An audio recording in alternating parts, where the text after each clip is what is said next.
Audio Jungle। Kukshi में JS की महापंचायत का सफल आयोजन हुआ। इस आयोजन में मध्य प्रदेश, गुजरात, महाराष्ट्र, राजस्थान, झारखंड सहित कई प्रदेशों और मध्य प्रदेश के अनेक जिलों से बड़ी संख्या में युवाओं की बड़ी फौज दिखाई दी। इस महापंचायत में जेएस के संरक्षक डॉक्टर हीरा अलावा ने कहा कि वे सरकार की ईंट से ईंट बजा देंगे।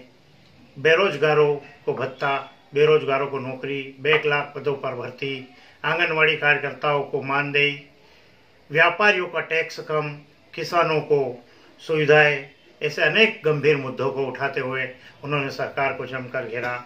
उन्होंने कहा कि युवाओं के माध्यम से जेएस मिशन 2023 की फतह कर प्रदेश में अपने बूते पर सरकार बनाएगी। जेएस का जो बदला हुआ परिवेश आज नजर आया, उसमें जेएस अब सिर्फ आदिवासी युवा और वोट की बजाय वह समाज के सभी वर्गों को साथ में लेकर चलने की बात कर रही है। इससे जेएस का बदला स्वरूप भी आया। जेएस को लेकर डॉक्टर हीरा अलावा ने कहा कि जेएस एक ऐसा संगठन बन चुका है जो सभी वर्गों के समस्याओं को ध्यान में रखकर हर बार सरकार के सामने मुद्दे उठाता रहता है। उन्होंने कहा कि जेएस का कोई भी व्यक्ति बिना मंच के और बिना विधानसभा में पहुंचे सरकार को नहीं घेर सकता। वे ऐसे विधायक हैं जो हमेशा आदिवासी, शोषित और वंचित तबके की बात विधानसभा में जमकर उठाते हैं। जेएस के इस सफल आयोजन से हीरा अलावा और उनकी टीम गदगद है। एसएम न्यूज के लिए प्रदीप अगाल के साथ सत्यन मिश्रा, मुनेश जैन, लोकेश राठौर, कुक्षी। आज 15 दिन से मैंने जो देखा है, जिन बातों को मैं आपके सामने रख रहा हूँ, 15 दिनों से जिस चीज को मैंने देखा है, ये एक सूत्रीय अभियान। कोई 2-4 आदिवासी नेताओं को लेके आ जाते हैं, अन्य वर्ग के लोग ही आते हैं, फिर वो कहते हैं साहब अलावा अपनी मनमानी करता है, इसलिए इन लोगों ने दूसरा संगठन बनाया। आप अलावा के कार्यक्रम में मत जाइए, अलावा को महत्व मत दीजिए। मतलब डॉक्टर अलावा जो निस्वार्थ भाव से नेतृत्व विकास के लिए काम कर रहे हैं, आदिवासी वर्ग बने और विधायक बनकर कहीं मंत्री न बन जाए और मंत्री बनने के बाद हमारे पर दबाव न डाल दे। कहीं वो जमुना देवी ने अपने नेतृत्व कौशल से, ये जो कथित लोग दिग्गज बने बैठे थे, जो भिन्न भिन्न तरीके से अरबपति खरबपति परिवारों से आए थे, राजघरानों से आए थे, उन लोगों को भी सबक सिखाई और तरीके से सबक सिखाई। फिर मंच पर ही उन लोगों को जमुना देवी के चरण सुना पड़ा। जमुना देवी जी को कोई बुआ जी कहता, कोई चाची कहता, कोई मम्मी कहता, इस टाइप को बोलना शुरू हो गया।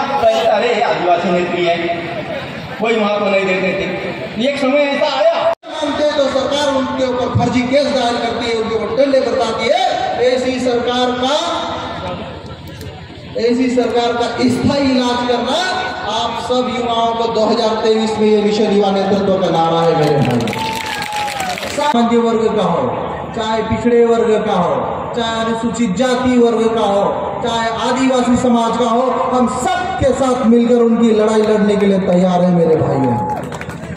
आज ये महापंचायत इसलिए हो रही है मेरे भाइयों कि आजादी के अमृत काल के इस अमृत महोत्सव में अमृत परेशान है, मध्यम क्लास का व्यापारी परेशान है। आज हमारे हर समाज इस सरकार ने, भारतीय जनता पार्टी सरकार संपत्तियों का इन्होंने प्राइवेटाइजेशन कर दिया है। बड़े बड़े एयरपोर्ट, बड़ी बड़ी बैंकें, बड़े बड़े विभाग, सब कुछ प्राइवेट ठेके पे दे दिया है। तो आप लोग के हाथों में क्या बचने वाला है मेरे भाइयों?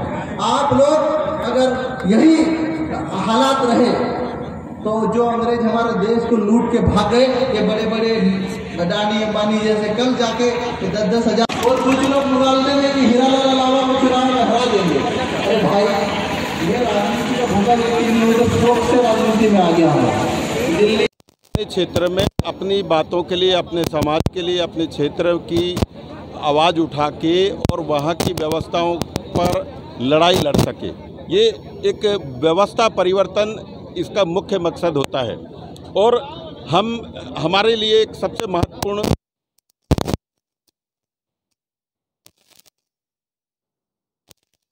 पर अपनी समाज की आवश्यकता पर हर क्षेत्र से अपनी आवाज़ बुलंद करेंगे।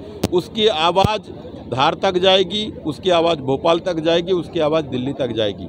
यही एक मकसद है कि जब युवा अपनी ज़रूरत समझेगा। आज की सरकारें जहाँ पर आदिवासी केंद्रित है, चाहे वो केंद्र में हो या प्रदेश में हो, उन सबका एक ही मकसद है कि आदिवासियों को कैसे भी लोक लुभावन वादे और कई बातें करके उनको अपनी ओर आकर, लेकिन जब अधिकार की जब बातें आती हैं तो कन्नी काट लेते हैं।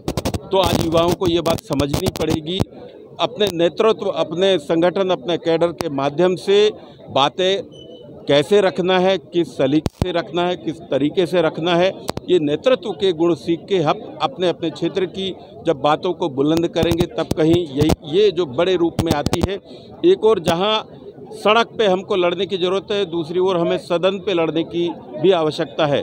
तो एक ऐसा नेतृत्व जो ज़मीन से लेके सदन तक लड़ाई लड़ सके, ऐसा नेतृत्व तैयार करने का ये मकसद है। सर, अभी 2023 का आगाज है, बोल रहे हैं, इस बारे में कोई जानकारी? यह जो आगाज है ये आपने सब सुन लिया है।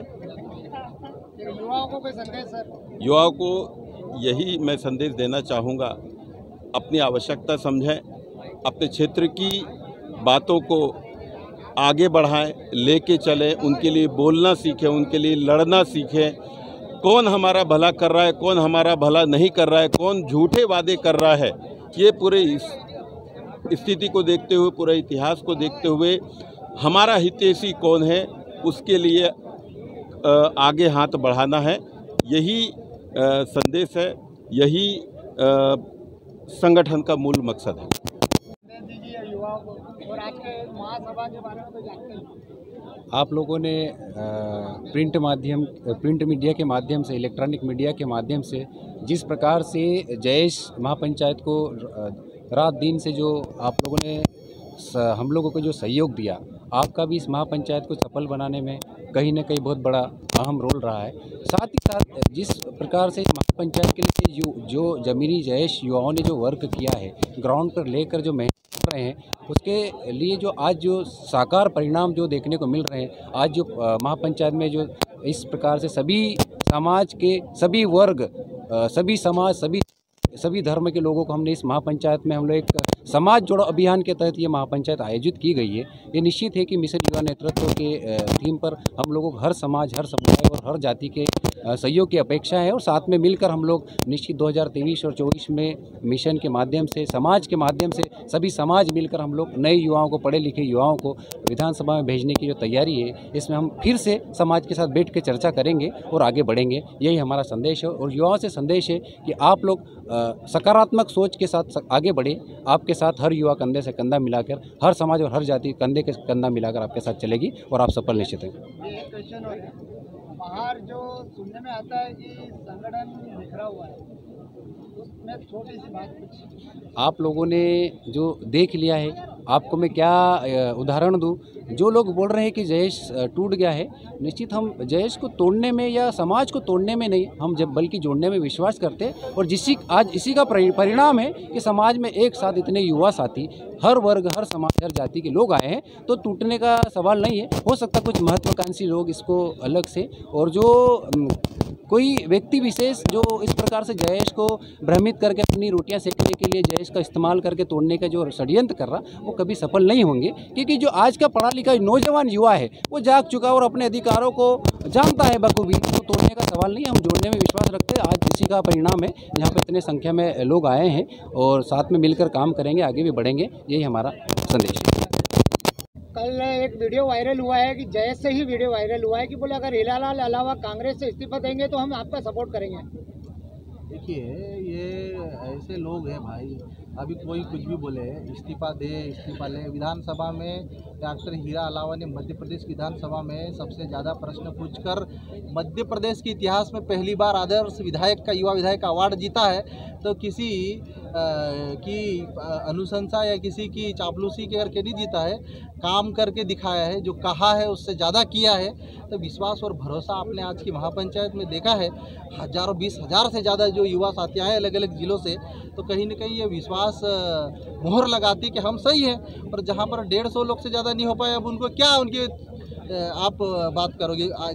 आज जो जिन लोगों के कहने पे आप सवाल पूछ रहे थे ना, वो प्रदेश के लोग इकट्ठे होकर कराए थे, 150 लोग इकट्ठा। और ये कार्यक्रम जो किया ना डॉक्टर हीरा अलावा के नेतृत्व में अपने दम पे JS और अन्य सामाजिक संगठनों के साथ मिलकर किया। तो हम खुद पे भरोसा करते हैं कि अगर हम सही हैं तो दुनिया हमारे साथ में है और आगे भी साथ में रहेंगे। युवा लोगों ने आज तो संकल्प लेके बोल रहे कि 2023 में हमारी सरकार बनाएंगे, तो सच में बनाएंगे, इस पर भरोसा रखो आप। पत्रकार सुरक्षा को लेकर पत्रकार सुरक्षा कानून एक गंभीर मुद्दा है और कई सुप्रीम कोर्ट के आदेश भी जो पत्रकारों की सुरक्षा की बात करती है, लेकिन राज्य सरकारें आज तक पत्रकार सुरक्षा कानून को लेकर गंभीर नहीं है। और ये दुख का विषय है कि लोकतंत्र की मजबूती के लिए काम करने वाले पत्रकार साथियों को सुरक्षा देने में कहीं न कहीं सरकार और भारतीय जनता पार्टी सरकार पूरी तरह नाकाम है। मैं मध्य प्रदेश सरकार से मांग करता हूँ कि मध्य प्रदेश में पत्रकार सुरक्षा कानून कड़े से कड़े लागू किया जाए और पत्रकारों की सुरक्षा और उनके पत्रकारों के साथ साथ उनके परिवार की सुरक्षा और उनके और भी मांगे हैं, उन पर गंभीरता से विचार करना चाहिए, उनकी सुनना चाहिए, क्योंकि लोकतंत्र में उनकी भागीदारी को देश और प्रदेश और सरकारें अनदेखा नहीं करती।